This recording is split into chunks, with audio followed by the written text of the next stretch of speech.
계속해서 조금 내용 전개해 보겠습니다. 그러면 어떻게 지금 이 성과 평가 시스템에 대해서 우리가 봤는데, 이 시스템을 좀 효율적으로 운용하기 위해서는 기준이 필요하겠죠. 그래서 이 성과 평가 시스템이 굉장히 예민한 이슈입니다. 그렇지 않겠습니까? 종업원들에게도 조직에도 이게 굉장히 예민한 부분이에요. 다 관심사, 주 관심사이거든요. 그래서 좀 기준이 명확해야 된다. 그래서 여기 이제 별로 괜찮습니까? 기준이 5가지로 딱 이렇게 설정되는데 괜찮다고 봅니다. 첫 번째 보면은 이 전략적인 적합성, 그 다음에 구체성, 타당성, 수용성, 신뢰성이 있어야 된다. 요 5가지가 성과 평가 시스템을 운용할 때 어, 도입되어져야 할 기준이다. 이렇게 정리를 하면 되겠습니다. 자, 하나씩 좀 보겠습니다. 자, 전략적인 적합성은 뭐냐 하면 이제 이것이죠. 어, 이 전략적 적합성이 강조하는 것은 개별 종업원들이 조직 차원의 성공을 자신의 성공으로 여길 수 있도록 성과 평가 시스템이 뒷받침되도록 설계된다. 그러니까 총무원들이 딱 볼 때 회사가 잘 되는 것이 회사의 조직의 목표를 달성하는 것이 내 성공과도 직결되어 있구나. 이것이 인지되어지게끔 평가 시스템이 설계돼야 돼. 이것도 나를 활용하는구나. 나를 갖다 족쇄를 이렇게 채우는 거구나. 이렇게 인지가 되어지면 여러분 그 성과 평가 시스템에 호응을 하겠습니까? 전혀 안 하죠. 그래서 이제 이렇게 전략적으로 이런 적합성이 있어야 된다. 이제 이걸 하고요. 두 번째는 타당성. 이 성과평가 도구가 측정하고자 하는 것을 정확하게 측정하는 정도, 타당성이다. 성과평가와 관련해서 성과와 관련된 모든 측면이 평가에 포함되어져야 한다. 그 어떤 사람의 한 단면만 보고 성과평가를 한다는 것은 타당성이 결여되어 있다는 거예요.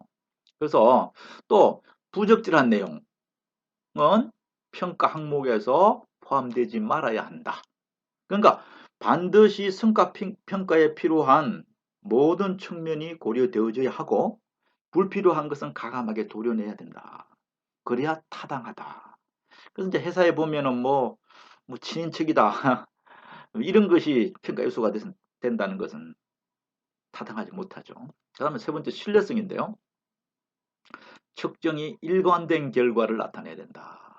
측정할 때마다 수치가 달라. 결과가 달라. 이게 이제 굉장히 문제가 되죠. 신뢰성을 잊어버리면 성과평가 시스템이 돌아갈 수가 없습니다. 그래서 이 일관된 결과를 좀 계속 어필을 해줘야, 도출을 해줘야 이것은 의미가 있다. 성과평가 시스템은 신뢰성이 있다. 이렇게 보는 거예요. 그 다음 이제 수용성. 이게 중요한데 보세요. 타당성이나 신뢰성과는 앞에서 어떤 것과 별개로 측정 결과에 대하여 평가자나 피평가자인 종업원이 받아들일 수 있어야 한다. 이게 이제 수용성이라고 그래요. 근데 의아하다. 난 받아들일 수 없는데. 근데 많은 사람들이 이번 이 성과평가에 대해서는 억셉트하기 힘듭니다. 라고 하면 수용성이 떨어지는 거죠. 그러니까 왜 못 받아들이겠습니까? 이 문제는 공정성이죠. 이 공정성. 이 공정성이 누락되었을 때, 어, 뭐 평가는 사실상은 신뢰성이 전혀 수용성이 없는 거죠. 그래서 종업원은 성과 평가의 피드백을 수용하게 되고 공정성이 확보되면 성과 향상을 위한 자기 개발의 동기부여. 이제 이게 목적이거든요. 내 이 성과 평가를 보니까 나한테 좋은 의미로 동기부여가 돼야 되겠죠. 또 이게 보니까 좀 더 향상을 시켰더니 나한테 이런 보상이 되는구나. 그럼 좀 더 올려야 되겠죠. 이렇게 돼야 되는데 그 자체가 나한테는 아까 밸런스라고 의미를 반대로 준다. 이 낮은 밸런스 유의성이다. 이러면 골치 아픈 거죠. 그래서 이제 이 수용성, 그다음에 이제 구체성. 요것도 이제 오늘날 종업원들에게 굉장히 강조되는 건데요. 성과 측정의 결과를 종업원들에게 피드백을 제공할 수 있을 정도로 구체화된 정도. 그러니까 언제든지 당신이 받은 평가, 당신이 받은 평가 지표가 성과 평가가 아주 정확하다, 디테일하다. 그래서 이제 구체화된 정도를 내가 보기 때문에 아, 굉장히 구체적이구나. 여기서 내가 문제가 있었구나. 요 부분이 결점이 있어가지고 전체가 약해졌구나. 이제 이런 것을 피드백을 줄 수 있을 정도 구체성을 가져야 된다. 이제 이렇게 5가지 전체와의 적합성, 그 다음에 타당성, 신뢰성, 수용성, 구체성. 요 5가지가 모든 성과평가 시스템에 살아 있어야 할 기준이다. 이렇게 여러분 좀 정리를 해주면 좋겠습니다. 자, 그 다음에 이제 전략적으로 요건 조금 더 구체적으로 들어갑니다. 성과평가 시스템이 여기 전부입니다. 앞으로. 이제 앞으로 남은 과제가 요건데요. 자, 이 성과평가 시스템은 자, 이제 핵심이 성과평가할 때 1번 누가 하는가? 누가 하는가? 이게 아주 중요하잖아요. 보통은 이제 회사에서 상사들이 회사 시스템이 하는가? 개인이 좀 개입할 여지가 적죠. 근데 이제 이런 경우도 있고, 그 다음에 이 상사, 동료, 부하, 고객, 본인. 극단적으로 이런 경우도 있습니다. 평가가 본인이 하게 합니다. 그리고 3년 동안 인정해 준다. 네가 너 자신이 받고 싶은 성과 정도를 네가 평가해라. 3년 동안 기회를 주는 겁니다.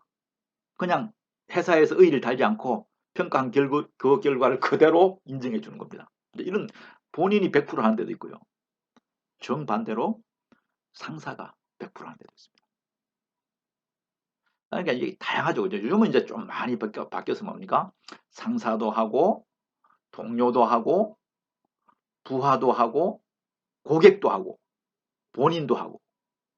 이렇게 해가지고 이제 360도 평가 관련된 모든 사람이 다 참석해가지고 종합평가를 하죠. 까지 나오는 거죠. 요거 뒤에 하나씩 보겠습니다. 그 다음 이제 무엇을 평가할 거냐. 이제 크게 3가지인데요. 특성, 업무의 특성을 가지고 평가할 거냐. 두 번째, 그 업무를 하는 사람의 행동을 가지고 평가할 거냐. 아니면 딴 거 보지 말고 결과를 가지고, 결과를 좋게 냈냐 안 냈냐를 가지고 평가할 거냐.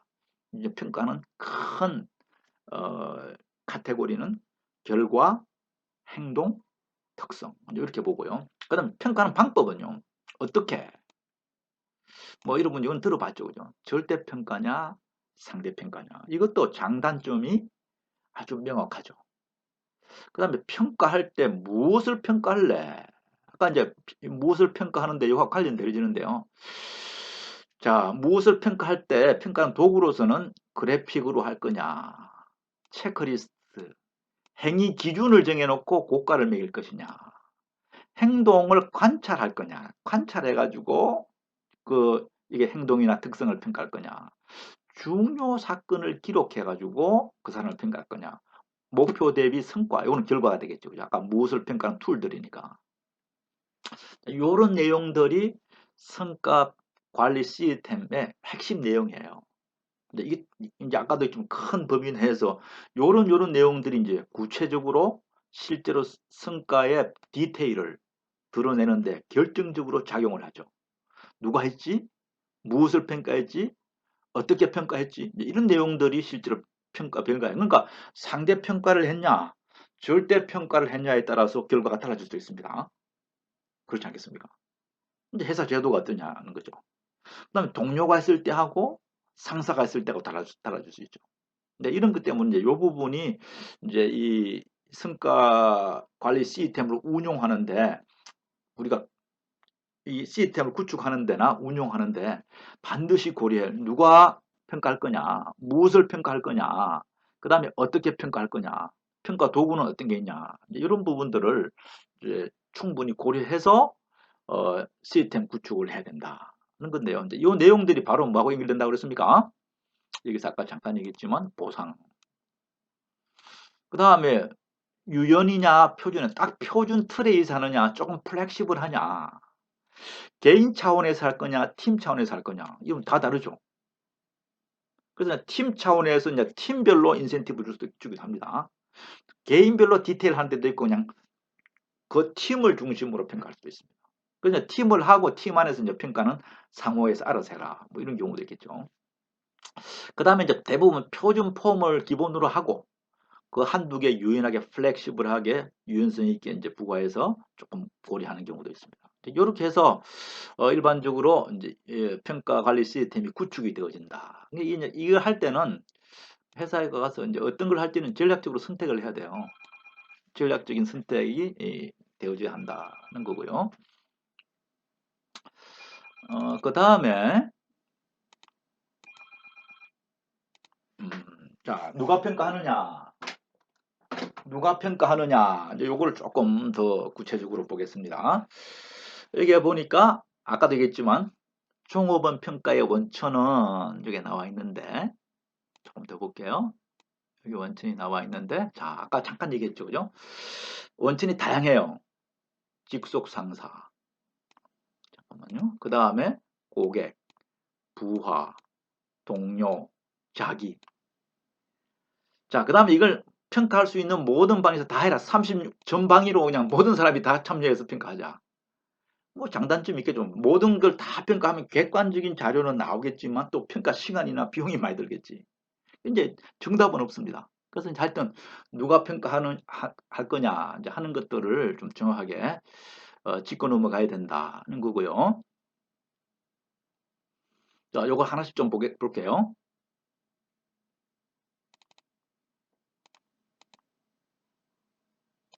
자, 이게 상사가 하는 경우가 제일 많아. 이게 이제 이 갈등 요인이 상당히 되어지죠.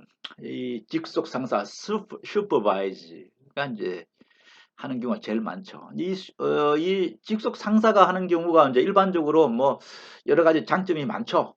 상사가 볼 때 부하 직원들을 좀 객관적으로 볼 수 있는 또 여러 가지 측면이 있죠. 그래서 이제 많은데 이 직속 상사가 할 경우에 나타날 수 있는 그 문제점들이 있습니다. 이게 이제 여러 가지를 이렇게 했는데 요런 이 문제점들을 충분히 알고 슈퍼바이저가 어떤 평가를 해야 된다는 건데요. 이게 여러분도 아마 들어봤을지 모르겠는데 이 후광 효과라고 하죠. 후광 효과. 할로우 이펙트라고 해요. 할로우 이펙트. 여러분 그 교재 잠깐 보시면 직속 상사가 하는 것은 뭐 직무를 잘 알기 때문에 굉장히 큰 장점이 있습니다. 전체 직무를 주도하고 총합으로 관리하기 때문에 직속 상사가 좋은데 이 직속 상사가 하는 경우는 후광 효과 같은 게 있다. 그러니까 인상이 좋다. 그럼 어떻게 됩니까? 이 사람은 이 성격이 인상이 좋기 때문에 성격도 좋을 거야. 일도 잘할 거야. 이렇게 해가지고 뭐 계속 인상이 좋은 그것 때문에 후광을 받아가지고 계속 나가는 겁니다. 반대로 어떻습니까? 또 가령 학력이 좋다. 학력이 좋으니까 또 학점이 좋으니까 일도 잘할 거야. 뭐 이렇게 이제 보는 걸 갖다가 후광 효과라고 해요. 근데 이제 반대로 이게 부정적인 후광 효과를 갖다가 뿔 효과라고 그러거든요. 혼 이펙트라고 그래. 이건 요거의 반대예요. 이건 뭐냐 보니까 예를 들어서 뭡니까? 실제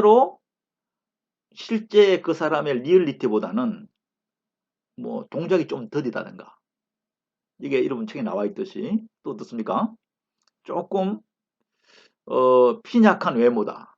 학력이 낮다. 그래서 아마 조금 일도 잘 못할 거야.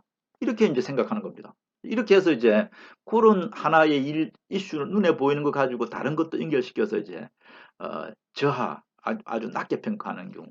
이런 걸 갖다가 뿔 효과다. 이렇게 하죠. 이런 게 좀 문제로 대두될 수 있고요. 두 번째는 고정관념. 이 스테레오타이핑 바이아스. 이 고정관념이 굉장히 무섭거든요. 그 사람의 그러니까 남성인가 여성인가, 인종, 나이와 관련돼 가지고 이미 그 특성을 기반으로 성과에 대한 판단을 미리 머리에 깔고 있는 겁니다. 고정적으로. 이게 이제 이 고정관념입니다. 그 다음에 대비 효과. 이게 이제 대비 효과인데, 이 대비 효과는 뭡니까? 어, 어떤 이 평균적인 성과를 내는 종업원인데, 이 사람이 주변에 모두 다 저조한 성과를 내는 사람밖에 없어. 그럼 이 사람 평균밖에 못하는데도 주변 사람이 다 못해가지고 이 주변 사람에 대비해서 이 사람이 잘한다고 생각하는 겁니다. 평균인데도. 이제 이런 것 갖다가 대비 효과라고 그래. 그 다음에 초두 효과, 이 프라이머시 이펙트인데, 이거는 뭐냐니까, 종업원 평가 시 처음 제시되는 정보가 나중에 제시된 정보보다 기억에 훨씬 더 큰 영향을 줄 때. 그러니까 이 사람이 처음 나한테 바뀌었던 인상 때문에 이 처음 효과 때가 굉장히 영향을 평가에 미칠 때. 이걸 초두 효과라고 그래. 그 다음에 최신 효과라는 건 좀 반대인데, 최근에 이 사람이 빛나게 했던 성과가 있어요. 최신의 이 사람의 이 상사의 머릿속에 최근에 일어난 사건으로 인해서 훨씬 더 많은 정보가 입력이 돼가지고 성과에 영향을 줄 때, 이제 평가에 영향을 주는 게 최신 효과. 그다음에 중심화 오류가 있어. 전부 다 뭡니까? 잘하건 못하건 50점에서 그냥 0점에서 100점을 줘야 되는데 50점 기준 해가지고 55점에서 65점까지만 줘. 그러니까 제일 잘해 65점. 이렇게 이제 평가할 때 이걸 중심화 오류라고 그러고요. 그 다음에 이 관대화 오류 및 가속화 오류다. 이제 이런 게 있는데 이것은 뭐냐? 너무 관대하게 보는 겁니다. 모든 사람을 다 관대하게 보는 거죠. 이제 이런 부분이고 그 다음에 이제 이게 전부 다 엄격하게 봐가지고 모든 사람을 30점 이하. 어떤 경우는 모든 것을 80점 이상. 이런 걸 보면 이제 관대와 이제 이런 오류를 조심하면서 이 상사가 성과 평가할 때는 임해야 된다는 것을 이제 얘기를 하고 있고요. 그 다음에 이제 동료. 이러면 동료 평가의 문제는 뭐겠습니까? 이 또 상호 경쟁 문제가 심각하잖아요. 그래서 이제 상대적으로 나보다 동료들을 점수를 깎는 겁니다. 이제 이런 문제를 고려해야 되고요. 부하가 할 때, 이제 이 평상시에 또 이 부하가 가진 감정이 개입될 수가 있죠. 그 다음에 자기 자신이 한다. 이게 이제 자기 자신이 할 때는 또 어떻습니까? 어떻게 생각하십니까, 여러분? 자기 자신이 자기를 평가했다라고 할 때는 어떻습니까? 자기가 자기 자신을 평가한다. 이건 뭐 좋은 건데요. 이 자신이 평가할 때는요, 어, 자신의 업적을 스스로 평가한다. 이것은 여러 가지 장단점이 있는데, 자기 자신을 객관적으로 성찰해 볼 수 있는 계기가 된다. 이게 굉장히 중요하잖아요. 그런데 또 어떨 때는 어떻습니까? 자기보다 자신을 더 크게 생각할 가능성이 많죠. 이런 것들이 또 한계로 작용할 수도 있다. 그 다음에 두 번째는, 다음에는 고객입니다. 고객들로부터의 평가, 이게 아주 중요해요. 그래서 요즘 여러분 뭐 AS를 받는다 그러면 반드시 AS 받고 난 다음에 어떻습니까? 이 만족도 조사를 하죠. 그죠? 이제 평가의 대표적인 사례가 되겠습니다. 이거는 무시 못하죠. 그죠? 고객이 어떻게 인상을 받았는지, 이제 이것은 평가에 굉장히 중요한 지표가 되겠죠. 객관적일 수 있습니다. 그 다음에 이제 360도 평가가 있는데요. 아까도 얘기했지만, 이 분야, 이 내용에 관련되어 있는, 전체 내용을, 이 전체 내용을 300점 방위적으로 다 하는 겁니다. 이게 이제 다면 평가다라고 합니다. 멀티로 하자. 그러니까 이게 이 퍼포먼스, 이 사람이 어떤 성과를 내거나 어떤 성과에 관련되어 있는 요소들을 하여튼 멀티, 다면적으로 다 봐가지고 360도 전방위적으로 봐가지고 이 사람의 성과 평가하자. 굉장히 객관적일 수 있지만 아까도 얘기했지 않습니까? 가능한 평가의 모든 주체로부터 평가 정보를 받아서 평가하자. 그런데 시간이나 또 비용 같은 경우가 좀 많이 들 이런 것들이 누가 평가하느냐 하는 문제 이제 핵심 사안이고요. 그 다음에 아까 무엇을 평가하는가. 이제 여기 그 다음에 주제라고 그랬는데 한번 볼게요. 무엇을 평가하느냐. 첫째는 특성. 이게 이제 어떤 특성을 정해놓고 평가한다. 이게 이제 traits based appraisal이라고 그래. 그래서 이제 이 종업원의 일반적인 능력과 특성의 평가에 초점을 둔다.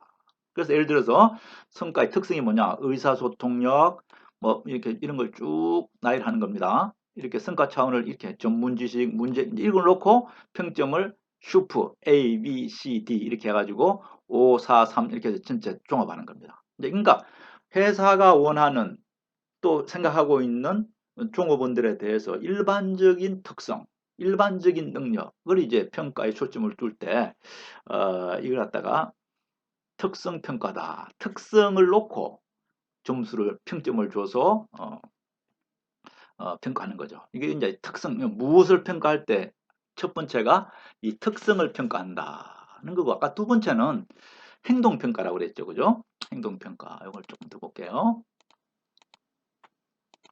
행동평가, behavior based appraisal이다. 이렇게 했는데요. behavior, 행동을 기반으로 해서 한다. 그래서 이제 행동을 놓고, 자, 그래서 여기서 보니까 이 체크리스트, 앞에서 잠깐 얘기했는데, 일반적으로 요구되어 있는 행동 특성이 있습니다. 행동을 놓고 체크하는 겁니다. 표준 행동을 구체적으로 기술한 문장을 소정의 리스트에 작성해서 그 사람의 능력, 행동, 근무 상태 등을 뭐 결근하지 않았냐, 대표적으로 이런 거 되겠죠. 그런 평가는. 그 다음에 중요 사건 기록법, critical incident method. 그래서 이 사람의 행동에 작업 조직에 결정적인 영향을 미쳤던 효과적 혹은 비효과적인 행동 내지 업적을 관찰, 기록했는다. 그러니까 행동은 행동인데, 이 사람이 했던 이 제안이, 이 태도가, 이 행동이 결정적이었다. 오히려 굉장히 문제점이었다. 이제 이걸 가지고 평가에 할 중요 사건 기록이다. 이렇게 얘기를 하고요. 그 다음에 행위기준 고가법인데 이것도 회사들마다 정해주고 있는 행위기준이 있습니다. 여기 행위기준을 딱 정해놓고 1점, 요까지 하면 1점, 2점, 3점, 4점, 5점, 6점, 7점까지 해요.